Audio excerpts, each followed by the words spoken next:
Queremos pedirte que tu Espíritu Santo sea nuestro mentor en esta mañana, nuestro maestro. Y que pueda tener la capacidad de sellar a fuego nuestros corazones tu palabra y la enseñanza tuya para nuestras vidas. Reconocemos que necesitamos de vos, necesitamos mucho más de vos en nuestras vidas. No solamente es una necesidad, sino que es un anhelo. Anhelamos más de vos en nuestras vidas. Te pido, papá, que bendigas el corazón de cada uno de los que estamos acá. Háblanos.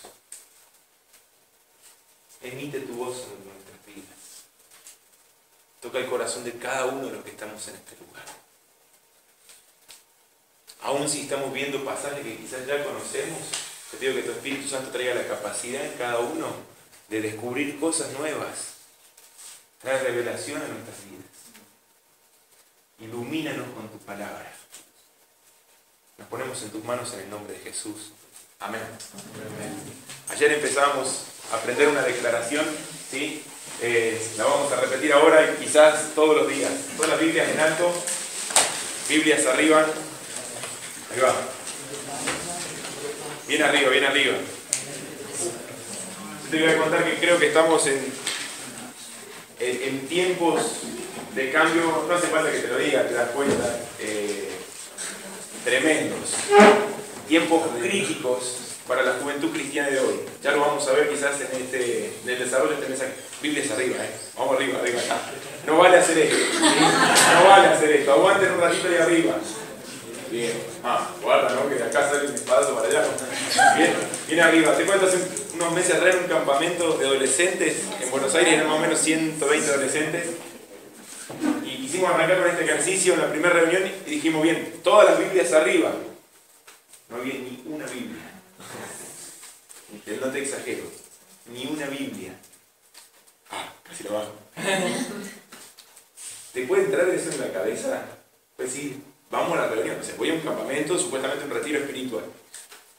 Voy a la reunión, ni siquiera un celular me levantaban, al menos que decir, bueno, está la Biblia ahí, es válido también, sí, pero ni eso.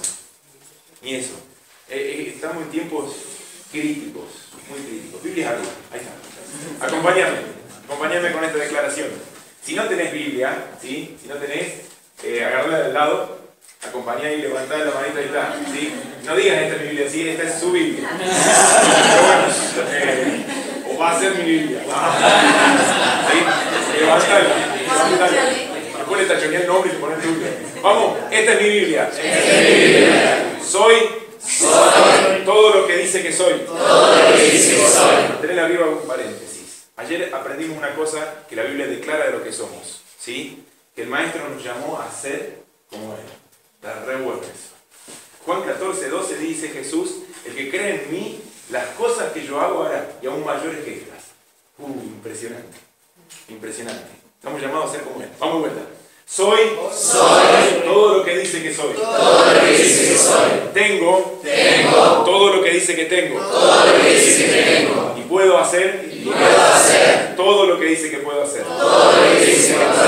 Confieso que mi mente está abierta, mi corazón dispuesto para recibir la preciosa, hermosa, poderosa, maravillosa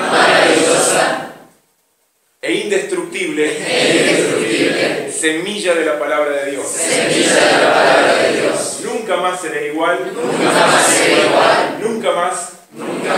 Nunca más.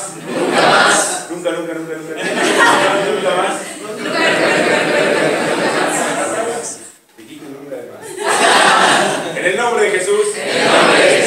Amén. Qué espirituales que somos, ¿cómo la mantenemos, no? No entendí nada. Primer acto. Va para acá. No va a ser un chiste malo como el de ayer. Que después incluso lo repitieron en la pileta el chiste. Fue terror. Teníamos que pedir perdón después de la reunión por el chiste que contamos. Pero bueno, no es un chiste, sino vamos a bosquejar un poquito este mensaje en tres partes. Porque en realidad son tres mensajes que los tengo que comprimir en uno. No te asustes. Voy a tratar de ser lo más corto posible. Si sucede es un milagro de Dios. Para ser testigo es un milagro. No. Primer acto. Te voy a ser sincero, buscando como decirte un título para este primer acto es me revienta el compromiso. Podríamos decirlo así, ¿sí? Es necesario. Y escuché un montón de predicaciones sobre el compromiso del creyente. Sí, es verdad.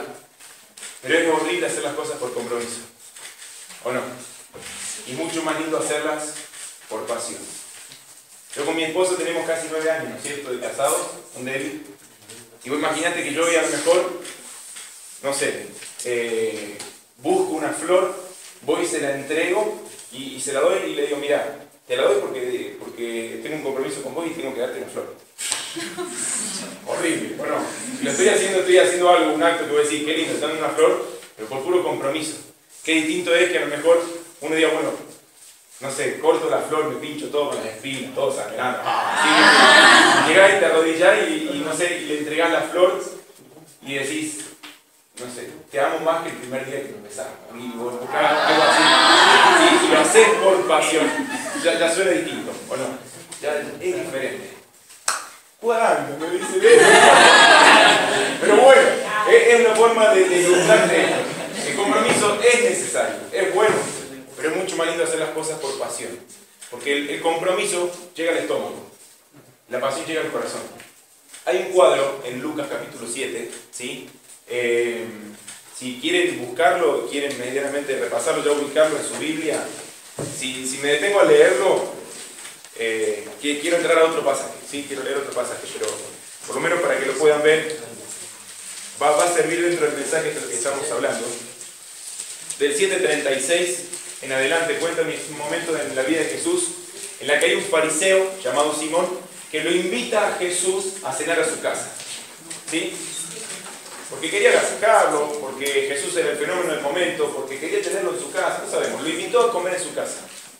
Y sucede lo siguiente, estando ya sentados en la mesa, en realidad no estaban sentados como nosotros, ellos casi como que se recostaban sobre la mesa, eran mesas casi de la altura de esta mesita, ¿sí? La costumbre incluso de sentarse como si lo viéramos de arriba, ¿sí? Ellos como que hacían una flor, porque se apoyaban sobre un codo, ¿sí? Cerca de la mesa, la parte de las piernas y los pies lo dejaban para atrás y con la otra mano comían. De cierta manera esa era la forma en la que se ubicaban para comer. Si vos lo vieras de arriba sería como ver una flor, ¿sí? En la que los pies van quedando hacia afuera. Y sucede que mientras están cenando en la casa de este fariseo llamado Simón, que obviamente es un hombre que conoce la escritura, que tiene todo un hábito de lectura bíblica, podríamos decir, de las escrituras, pasa que entra una mujer que no tenía muy buena fama a esa casa, se arroja a los pies de Jesús y con muchas lágrimas comienza a limpiar los pies de Jesús.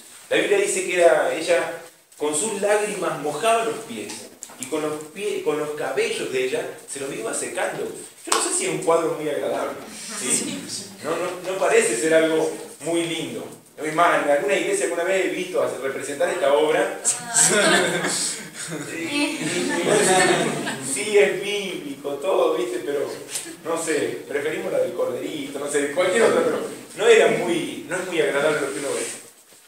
Pero, este fariseo que está comiendo a la mesa, piensa, ¿sí? En su mente se levanta un pensamiento que es el mismo que se levanta en todos nosotros. Y piensa esto, si Jesús supiera quién le está lavando los pies, y si este que se dice profeta, Mesías, todo lo que quiera, ¿sí? Que sabe tanto, que hace tantos milagros, si él supiera quién le está lavando los pies. Es el mismo pensamiento que nosotros tenemos muchas veces. Lo juzgamos, le damos con todo, decimos, ¿no? Pero nosotros también pensamos muchísimas veces, si supiera con quién está hablando. No. Y sin embargo Jesús se da vuelta, le dice, Simón, yo te voy a decir una cosita. Te hago una pregunta. ¿Sabes lo que es esto para un fariseo? Como diciendo, acá me voy a lucir. Y le dice, había un hombre a quien tenía 2 deudores, uno le debía 500 monedas y el otro le debía 50, y como ninguno de los deudores podía pagar, agarró y le perdonó a los 2 la deuda. Simón, ¿cuál te parece que lo hizo más? Que fue más agradecido. Y Simón dice, y me parece que obviamente al que más se le perdonó. ¿Te imaginas la reacción del fariseo cuando Jesús le dice, sí, es verdad, decís bien, se habrá hinchado así el fariseo? Se lució con su respuesta. Y agarra a Jesús y le dice, mira, ¿vos ves esta mujer? ¿Sí? Le desvía la atención y le dice, ¿ves esta mujer? Cuando yo vine a tu casa, me invitaste a tu casa, ni siquiera me lavaste los pies. Pero desde que yo entré, ella no ha dejado de lavármelos con sus lágrimas, secarlos con sus cabellos y de besarme los pies. ¿Sabes qué? Él, es como que Jesús le está diciendo, vos a mí a tu casa me trajiste por compromiso, pero ella por pasión se echó en mis pies. El compromiso con Dios nos hace sentarnos a la mesa con Él. ¿Sí? La pasión por Dios nos arroja a sus pies. Hay una diferencia muy grande. Porque Jesús se da vuelta hacia ella y después le dice, tus pecados fueron perdonados. Pero también le dijo una cosa, a ella mucho se le ha perdonado, por lo tanto mucho ama. Mucho ama. El compromiso es necesario. Necesitamos ser personas constantes y fieles en nuestro pacto con Dios y las cosas que prometemos y tenemos que cumplir con Dios. Pero tenemos que cruzar esa barrera de que lo tengo que hacer porque lo tengo que hacer. Sí tengo que cumplir. Pero tenemos que aprender, ¿sí?, a hacer las cosas por verdadera pasión. Abrazando la gracia y recordando el precio que tuvieron nuestras vidas. Segundo acto. Y ahora sí busquen Marcos capítulo 5. Después quizás al final más o menos todo cierre, porque va a ver que son dos historias que nada que ver. Marcos capítulo 5.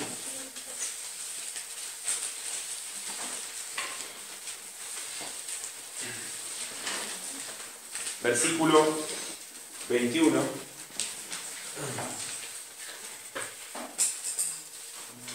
Vamos a leer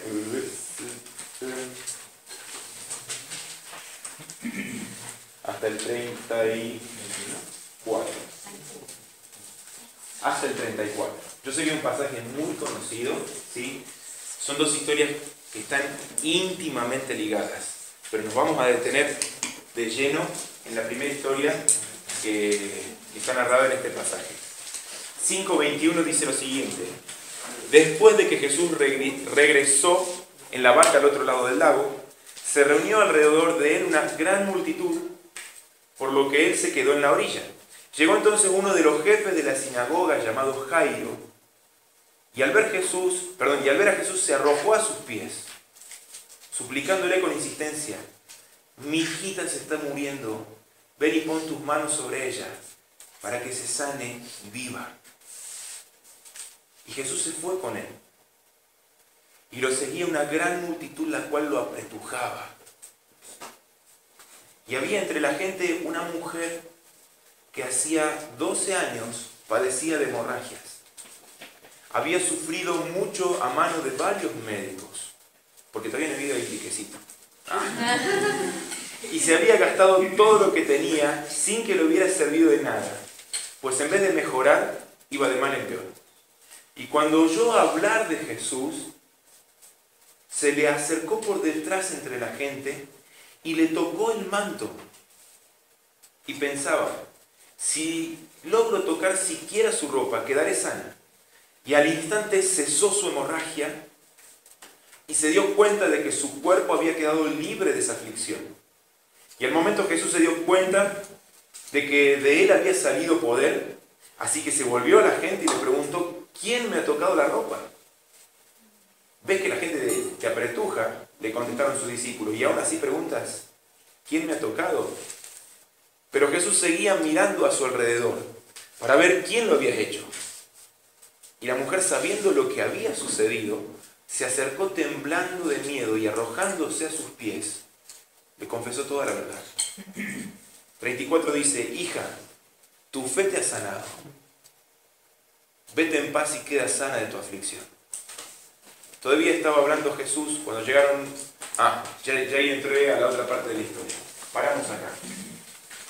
Un repaso rápido de lo que estuvimos leyendo. ¿Sí? Jesús, lleno de gente, lo apretujan, se le presenta a Jairo, le dice: necesito que vengas a la casa, ¿sí?, a mi casa, mi hija se está muriendo. Y en el camino sucede lo que hemos leído.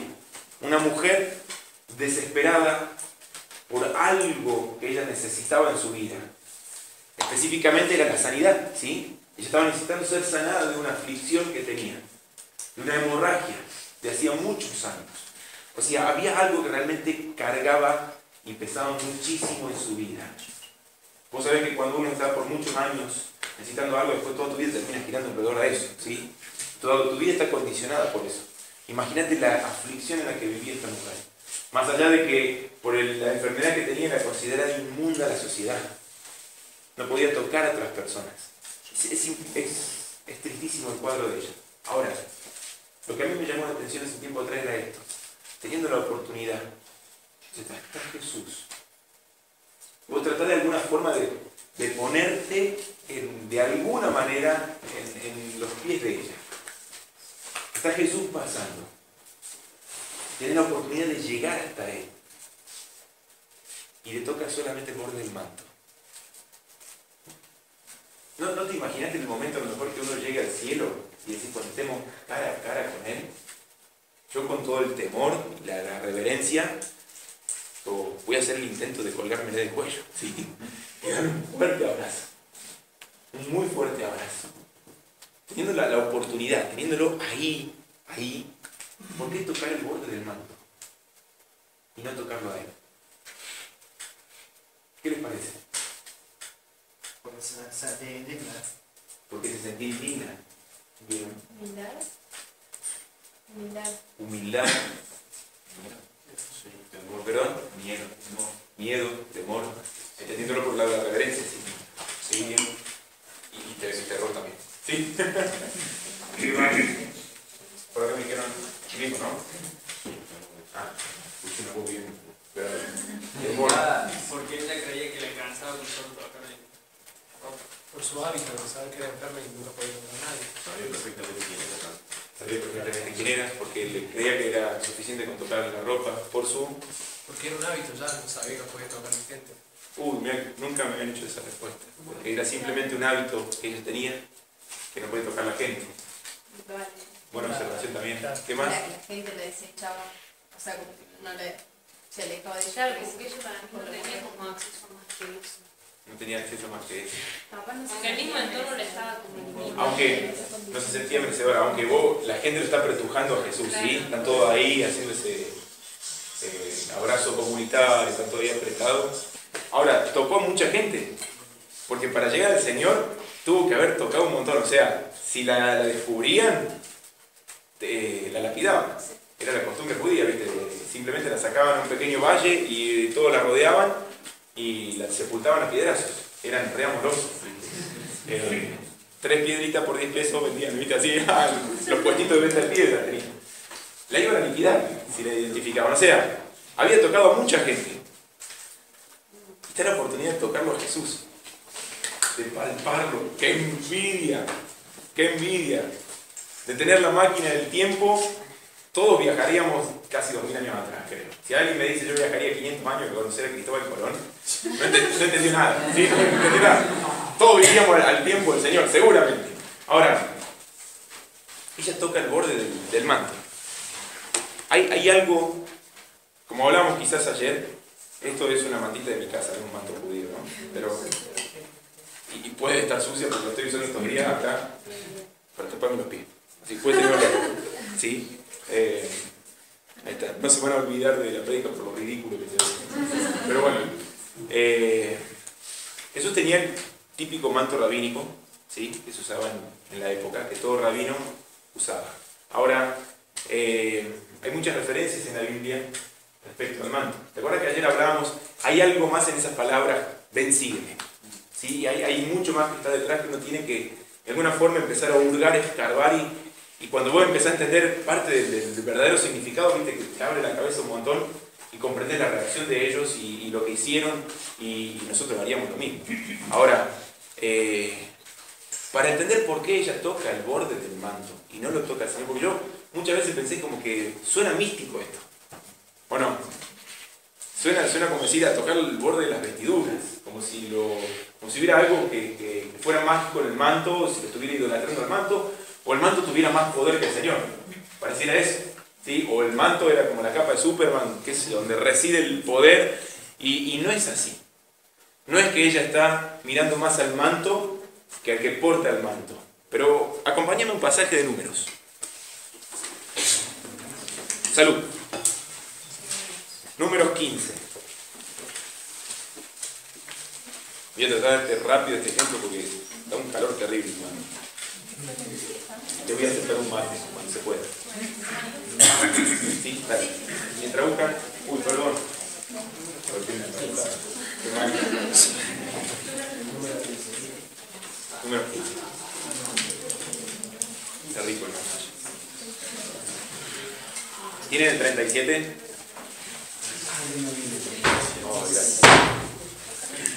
Oh, se enojó que estamos haciendo ruido, se enojó. 15:37 dice así: el Señor le ordenó a Moisés que le dijera a los israelitas: ustedes y todos sus descendientes deberán confeccionarse flecos y coserlos sobre sus vestidos con hilo de color púrpura. Estos flecos les ayudarán a recordar que deben cumplir con todos los mandamientos del Señor y que no deben prostituirse ni dejarse llevar por impulsos de su corazón ni por los deseos de sus ojos. Tendrán presentes todos mis mandamientos y los pondrán por obra. Así serán mi pueblo consagrado. Yo soy el Señor su Dios, que los sacó de Egipto para ser su Dios. Yo soy el Señor. En este pasaje Dios está instituyendo cómo debe ser, ¿sí?, el manto rabínico. Les está dando instrucciones de moda, ¿sí?, de cómo tiene que confeccionar el manto. ¿Para qué? ¿Porque hay algo mítico? No. Porque Dios quiere encargarse de dejarle cosas gráficas a su pueblo para recordarle cosas. El manto rabínico está muy cargado de significados, ¿sí? Tiene muchísimos simbolismos. Cada una de las cositas que vos ves, Dios le decía a ellos que tenían que ponerle en el borde, ¿sí?, de las vestiduras un montón de... son como rayas azules. Lástima que no tengo acá un manto rabínico para que lo veas bien. Pero son un montón de tiritas, como decoraciones de color azul, todas con un significado. Y viste que leíamos que tienen que tener una serie de borlas, ¿sí?, o flecos, dice, en el borde del manto. Cada uno de esos flecos, lo que representaban eran los 516 estatutos. Eran 516 flecos que eran una de las formas en las que ellos interpretaban las escrituras. ¿Te acuerdas cuando ayer hablamos de lo que era el yugo? Que era la interpretación que el rabino le daba a la escritura y cómo lo bajaba a la práctica. Bueno, ellos tenían 516 estatutos, que eran interpretaciones de la ley, de las cuales decían, bueno, Dios nos dijo esto y nosotros pensamos que significa esto. Esos eran los estatutos, que estaban en el borde del manto. Todo rabino, cada mañana, eso a las 5 de la mañana, se levanta y repasa los 516 estatutos de memoria, ¿sí? Y empieza con el número 1, en el número 2, lo hace de rodillas en el número 3, número 4. Si le erra en el número 113, tiene que volver a empezar. Esa es parte de la costumbre. Si le erra después en el 340, tiene que volver a empezar.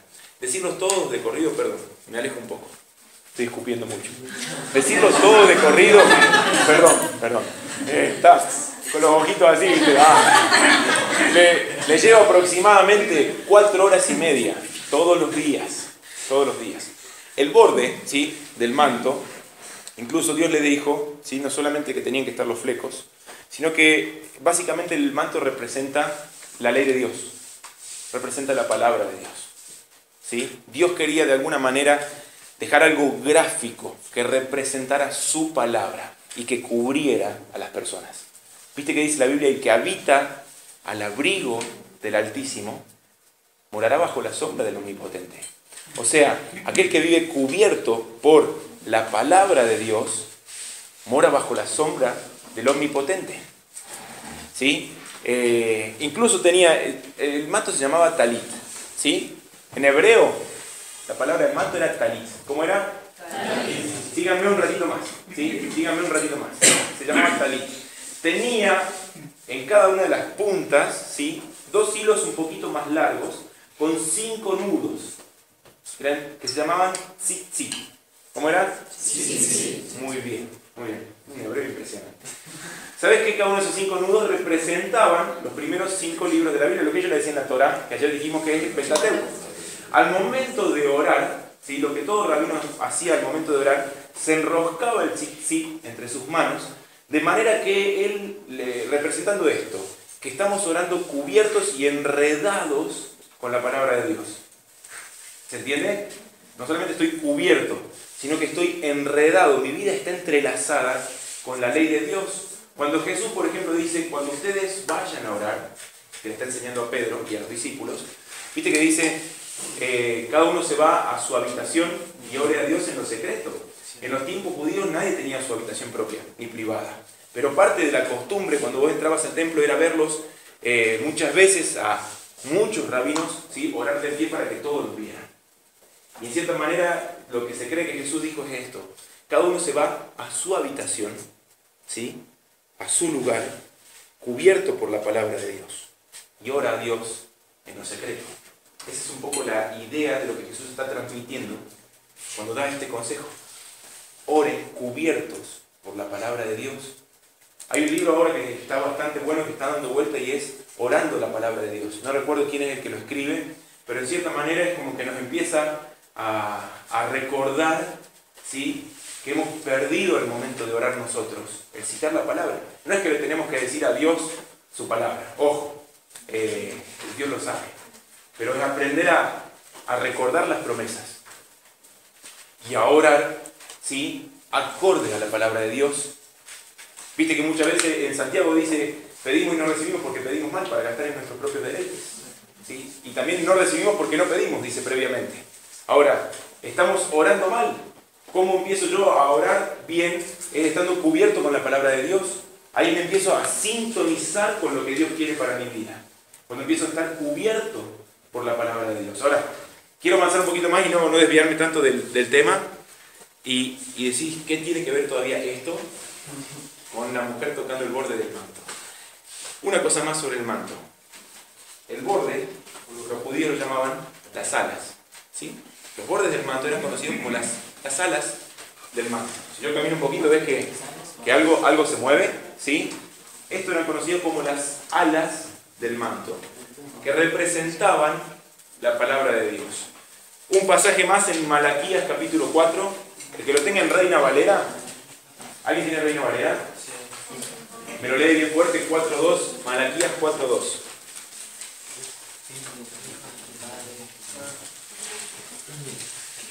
Yo tengo Reina Valera contemporánea. Probá. Pero para ustedes, los que temen mi nombre, brillará un sol de justicia que les traerá salvación. Entonces ustedes saltarán de alegría como los becerros cuando se apartan de la manada. Bien, y otro que tenga Fabricio, ¿no? Mas a vosotros, los que teméis mi nombre, nacerá el sol de justicia, y en sus alas traerá salvación, y saldréis, y saltaréis como becerros de la manada. Bien. Espero que hayan prestado atención a eso. Está hablando sobre el Mesías, ¿sí? Es una palabra profética sobre lo que va a ser parte del ministerio mesiánico.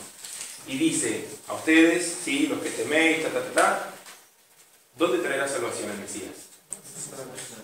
En sus alas. O sea, todo judío que escuchaba eso entendía esto, que en el borde del manto, el Mesías traía salvación. Viste que hay un momento incluso en el que Jesús lo agarra y lo reta a los fariseos y le dice: ustedes alargan los flecos de su manto. Porque en cierta manera como que ellos querían que la gente sospechara que quizás ellos podían llegar a ser el Mesías, ¿sí? Porque daban la idea de que mientras más largo fuera el manto y más largos los flecos, más espirituales eran. Porque estaba, ¿sí?, esta profecía dando vuelta de que el Mesías, en el borde de su manto, traería salvación. Ahora, ¿empezás a entender por qué la mujer toca el borde del manto y no lo toca el Señor? Simplemente porque ella conoce la palabra de Dios. Porque ella conocía, ¿sí?, de que el manto era símbolo de la palabra de Dios, y porque ella conocía la profecía que había en la palabra de Dios de que el Mesías, específicamente en el borde de su manto, traería salvación. No es algo místico. No se acerca a ella a tocar una estatuita a ver si me sana. Ella conocía la palabra de Dios y tenía fe en la palabra de Dios. Por eso es que va y sabe específicamente dónde tocar al Mesías para recibir lo que está necesitando. ¿Te dice algo esto? Que necesitamos conocer más la palabra de Dios. Todos tenemos necesidades. Todos tenemos cosas que pesan en nuestro corazón. Todos tenemos anhelos, deseos. Necesitamos conocer más la palabra de Dios para saber dónde específicamente tocar a nuestro Dios y que Él no pueda, ¿sí?, no pueda resistirse bendecirnos. A mí me sorprende mucho esto que Jesús dice: de mí ha salido poder. no estaba en Córdoba, ¿sí? Que como diciendo, me afanaron. ¿Sí? Ay, mucho odio. Sí, porque es así. El Señor dice, salió de mí. Va más allá de su capacidad de decir, ¿lo retengo o no lo retengo? Es impresionante pensar esto. Que en nosotros puede estar esa capacidad de tocar específicamente, por así decirlo, un botón de Dios y que Él sí o sí esté, entre comillas, obligado a responder. Él es fiel a su palabra. Y cuando nosotros aprendemos a usar su palabra, no para nuestro provecho, ¿no? Sino acorde a su voluntad. ¿Sí? Cuando oramos acorde a su voluntad y sintonizados con Él, empezamos a pedir lo que Él quiere que nosotros pidamos. Y Dios da, y Dios responde las peticiones de nuestro corazón. Así nos movemos un poquito. Yo sé que les ocupé bastante tiempo. Ya vimos 2 mensajes rápidos, vamos al tercero. Así que el tercero consta de 3 mensajes más. No, mentira, estoy pesado. Vamos a hacer un ejercicio si se mueven rápido. Se mueven rápido. Tipo como en el servicio militar, ¿sí? Todo lo que lo hemos hecho, sabemos de qué hablamos. Nadie lo hizo. Yo voy a decir un número que va a ser como una orden para hacer una acción. Yo, por ejemplo, cuando diga 1, todos se ponen de pie. Cuando digo 2, todos se sientan. Probamos. 1. Bien. Ahí va. Oh, todo replicoso. 2. Así lo despabilo un poquito para el ejercicio. 2. No, todavía no hay que estirarse. Esperá. 1. Bien. 2. Muy bien. Vamos a hacer esto varones versus mujeres.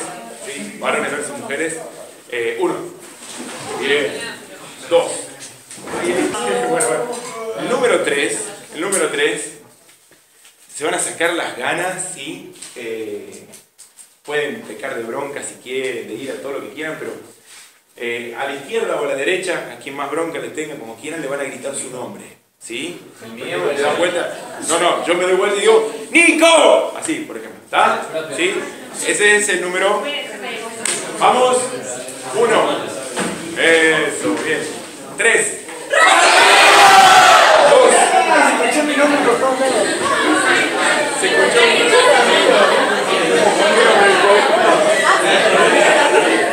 Me parece que El número 4 es silencio. Absoluto silencio, ¿sí? 4. Bien. 1, 2, 4. Bien. Ya está. Haciendo la grulla. Y el número 5, sí, el número 5 es sencillo, para los varones, re fácil. Chicas, concentración máxima, ¿sí? 2 manos así, y traten de hacer que se junten en el mismo lugar, ¿sí? Si cuesta mucho, no tomen mate o no coman chicle para hacer. ¿Sí? El número 5, así. Bien. 5. Bien, 4. Eso, 3. 1, 2, 5. 5. 5. Bien. ¿Tienen la encuesta? Aparte de ahí.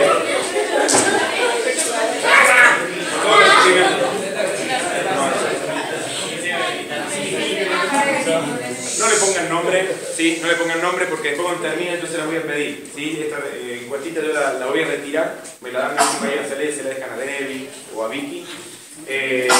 Pero sí empiecen completando sus datos, edad, sexo, ¿sí? Hombre, mujer. Sí.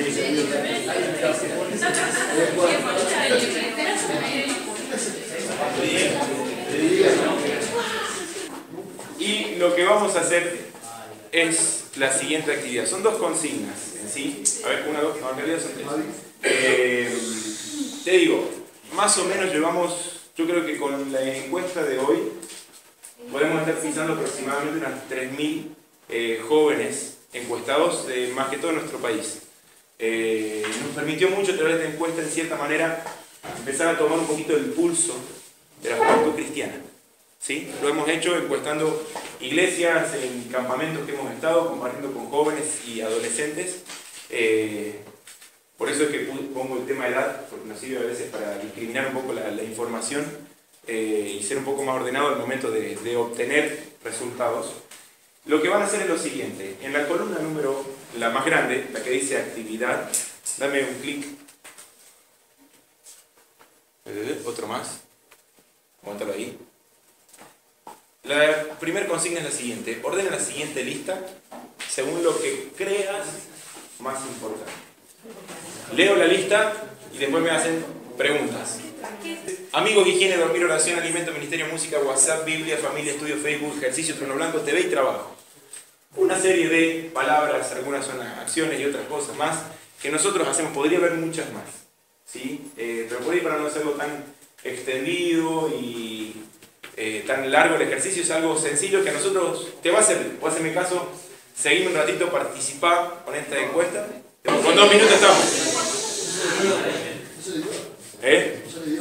No sale, no. No, con 2 minutos creo que estamos. Pero de lo que yo creo, no de eso. De toda esa lista, según esas palabras, las que a vos te parecen más importantes. Solamente. No vale copiar, ¿no? Mientras ustedes siguen, yo voy a copiar más.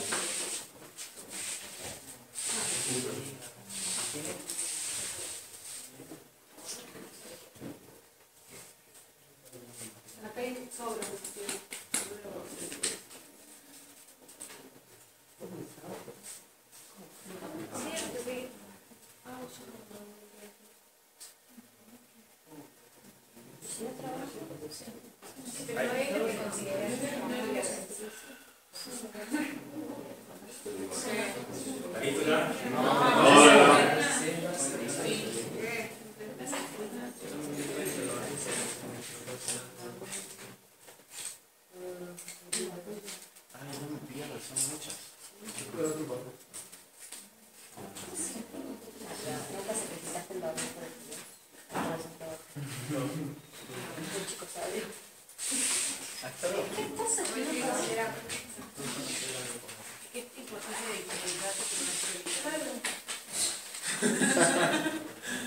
Voy a borrar ese.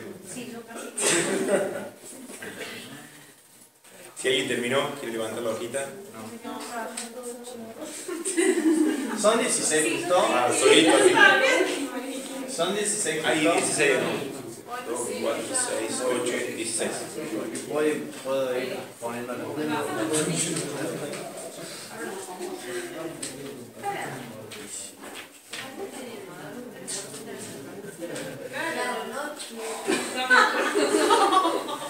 ¿Qué?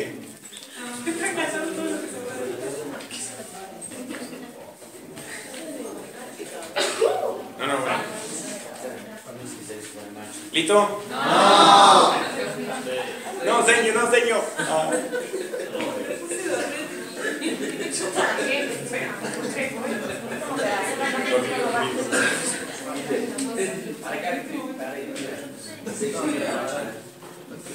No vuelvo a empezar a dar para arriba.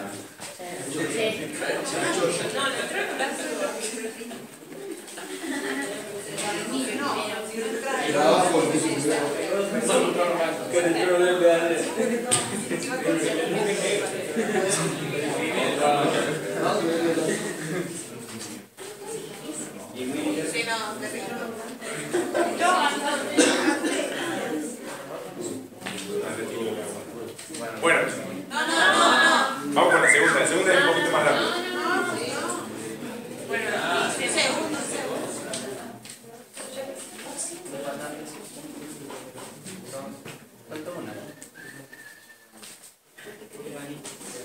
Si con esta nos llevó tiempo, la que viene ahora va a ser peor. Que es cuando se complica la cosa.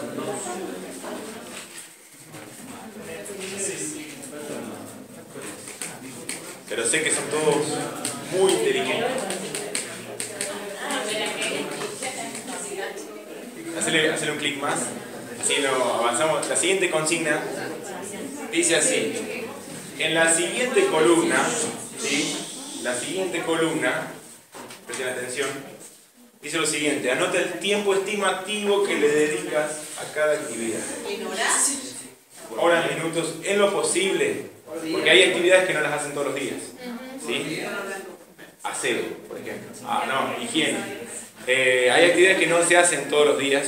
Traten en lo posible de de promediarlo. ¿Es por día? Por día. Si lo pueden hacer por día, mejor. Semana. Si lo pueden sacar por día, mejor. Obviamente, pues si, ¿cómo hago con esas actividades que no hago todos los días? De última, promediarlo en la semana. Hacer un promedio de cada cosa por semana.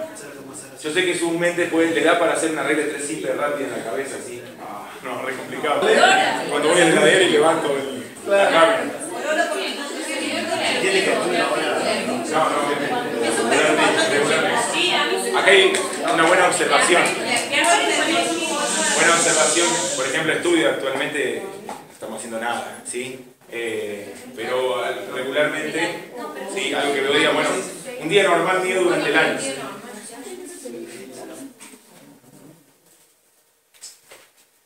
En familia, pues sí, bueno, el tiempo de calidad. En familia. Pues sí, y yo estoy todo el día dentro de mi casa, pero está todo el día encerrado en la pieza. No pasas tiempo con la familia, ¿sí? No lo tengo, mi familia. Pobrecito. Pero por WhatsApp. Igual, pues sí, ¿cómo hago con el WhatsApp? Y bueno, más o menos entrar a sacar en lo posible, así, bueno, ¿cuánto tiempo te sentás? Y te sentás a la hora de la siesta. Y se me van 2 horas respondiéndole a toda la gilada que los jóvenes ponen. Claro. Sí, en esos grupos, entonces tengo un grupo de jóvenes. Se sentaron a la hora de la siesta y 158 mensajes otro día había, ¿no? Sí, 300 tenía de él. Y empezaron a responder. Sí. Hay actividades que se hacen simultáneas.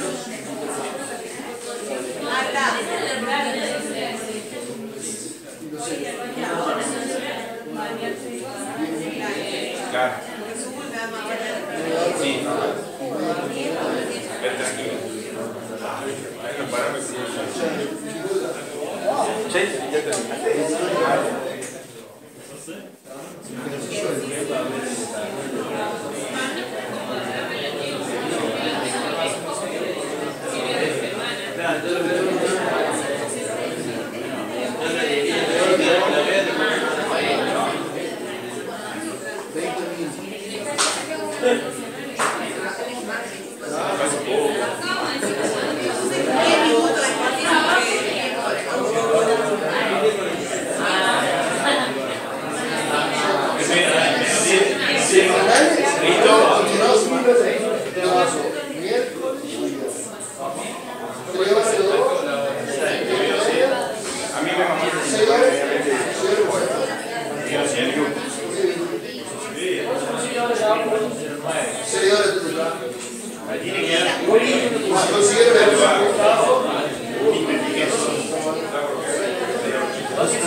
Bueno, y en la última columna, si ya terminamos con esta primera parte de la encuesta, van a volver a enumerar, así como tuvieron en la primerita de todos que teníamos 2, 3, hasta el 16, van a volver a enumerar 1, 2, 3, 4, 5, 6, hasta el 16, en base a la cantidad de tiempo. O sea, el número 1 va a ir a lo que más tiempo te ocupa.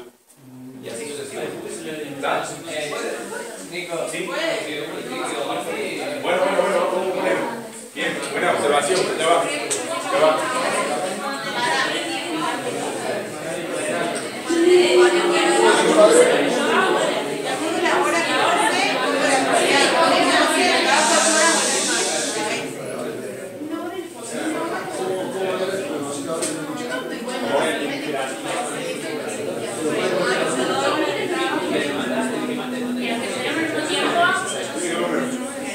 O si me decía algo de la más importante, el mismo número. No. Aunque sea poca hora. Y los que bueno. Muy bien. Debería ya estar listo, porque la consigna nos pasa de todo. pero todavía no terminaste yo. Ah, ¿no terminaste la primera? Está copiando las palabritas todavía.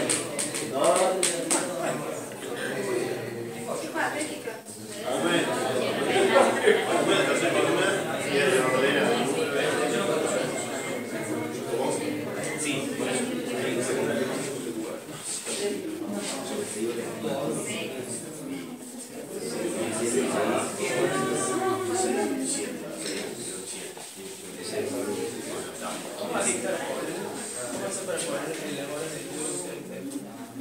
¿Estás estudiando pintura? Pobrecito. ¿Eh? ¿La terminaste de cursar ya? ¿Estás con la tesis?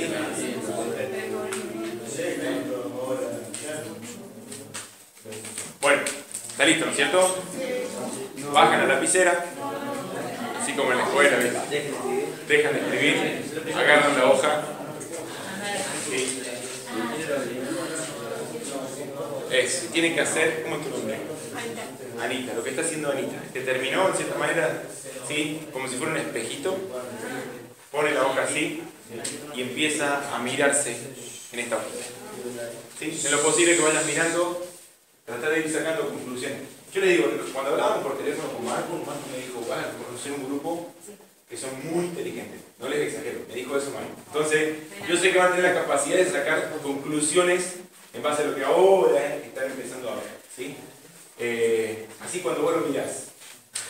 Cintia, una de las primeras cosas que dijo es, qué patética. Aparte, qué raro usar esa palabra, ¿viste? Vos mirás mucho dibujito, por eso usé esa palabra. ¿Qué conclusiones sacás de mirar? Es como un espejo. La verdad que esta hojita, tristemente,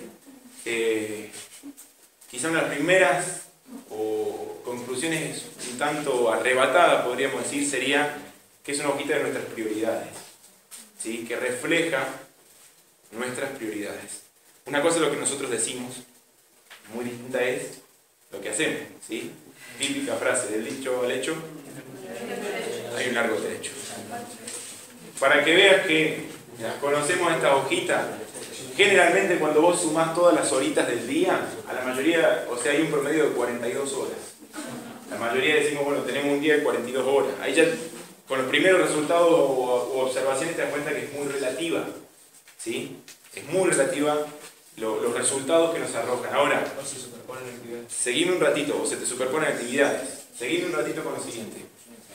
Y acá es lo que por ahí a mí me resulta más interesante. La mayoría en un... estaba en aproximadamente, creo que era un 95%, no llegaba. Dice que las tres cosas más importantes de su vida son familia, Biblia y oración.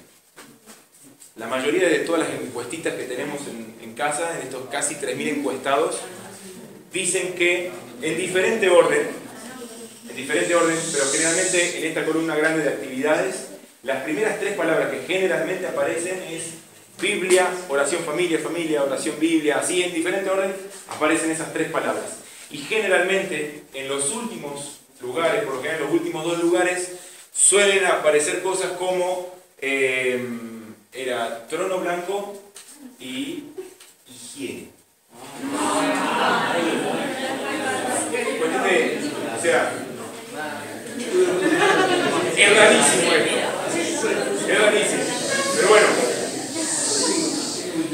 vos sabés que pensábamos que era algo, a veces cuando lo encuestábamos, muy particular de cada iglesia. A veces decíamos, bueno, es muy particular. Y sí observamos que a veces hubieron ciertas excepciones en algunas iglesias en las que estábamos. Una vuelta estuvimos con un instituto, ministrando en chicos de un instituto bíblico, y en la cuestión de tiempos de Biblia y de oraciones eran altísimos. Sí, entiendo. Pero en el cuarto lugar aparecía novia, como diciendo, necesitaban conseguir una novia, por favor, ¿viste? Era demasiada Biblia, pero estaban desesperados.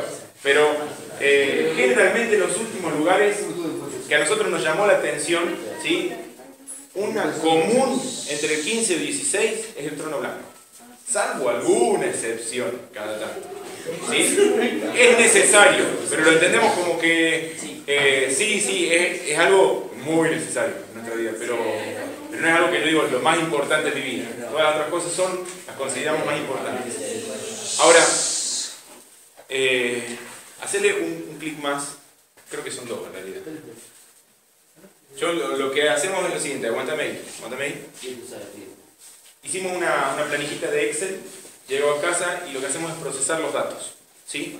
Donde introducimos en una columna lo que se dice más importante, ¿sí? De lo que sacamos a veces, salud, no sé quién estornudó, lo que por ahí empezamos a ver lo que nosotros consideramos como Juventud Cristiana más importante, y después en otra empezamos a introducir la cantidad de tiempo que se le dedica a cada actividad. Y después, ¿sí? Vos viste que hay una opción en Excel que te permite arrojar el gráfico sobre lo que vos selecciones y pintes, y arroja el siguiente gráfico. ¿Dale nomás?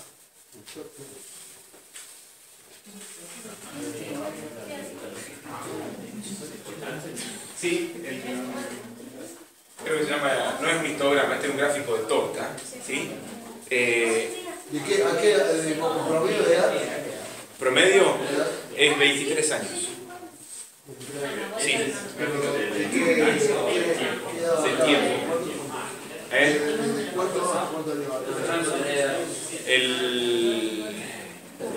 Esto es de 18 a 27. Generalmente. O sea, esto es jóvenes. ¿Sí? Esto es en jóvenes. Varía mucho con el de adolescentes. Más que todo en la cuestión de trabajo. La mayoría de los adolescentes no trabajan. ¿Sí? Entonces, varía. Ahora, ya vamos a empezar a analizar entre todos. Aproximadamente un 4% es una hora al día. ¿Sí? Para que te empieces a ubicar un poquito. ¿Qué conclusiones sacan así a simple vista? El WhatsApp es más importante que la higiene. ¿Qué? El WhatsApp es más importante que la higiene. Mirá, sí, muy bien, escuchá. Primero me decían, uy, el WhatsApp es más importante. ¿Dónde está la higiene? Está por acá arriba. Sí. La Biblia y la oración. Sucios. Dejen el teléfono. La Biblia y la oración ni siquiera Ahí arriba. Con el trono blanco. Con el trono blanco.